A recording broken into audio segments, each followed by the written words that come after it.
I find it helpful to think of Scripture like an orchestra.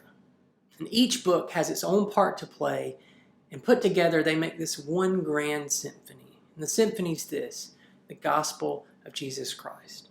That in the life, death, and resurrection of Jesus, God has brought forgiveness and transformation and hope to our world that's marred by sin.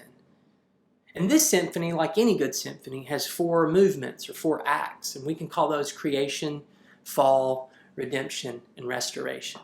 And in today's video, we're going to talk about the first of these, creation.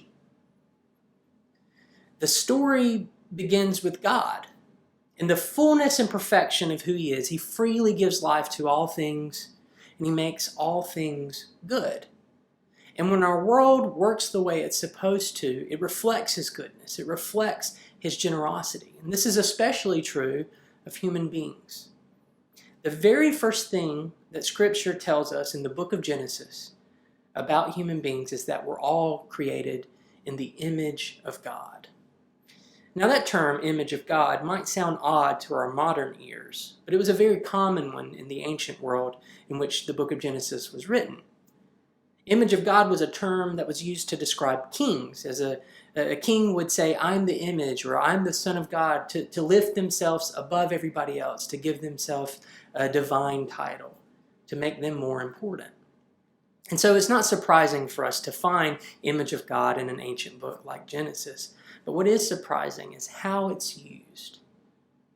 Remember, Genesis was written to people who were leaving generations of slavery and oppression. And the news that they were the image of God was a truth that was meant to counter generations of lies that they had been told and that they had believed in their bondage. They were the image of God, not just the king. And the same is true for us today. No person is ignorable. No person is a mistake.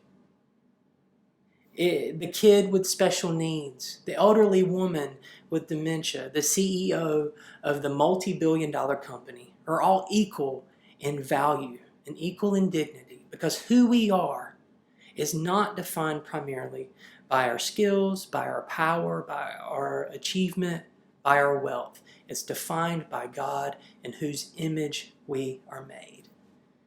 And what this means is that we were created as the image of God to flourish in our relationship with Him, to flourish in our relationship with others, to flourish in our relationship with creation, to flourish in our relationship with ourselves. But history and our own experience teaches us that these relationships have been broken. And Scripture tells us that the source of this brokenness is called sin. Through sin, the image of God in humanity has become a shattered mirror that only reflects Him in partial and broken ways. We'll look at that more in the next movement of the biblical symphony, Fall.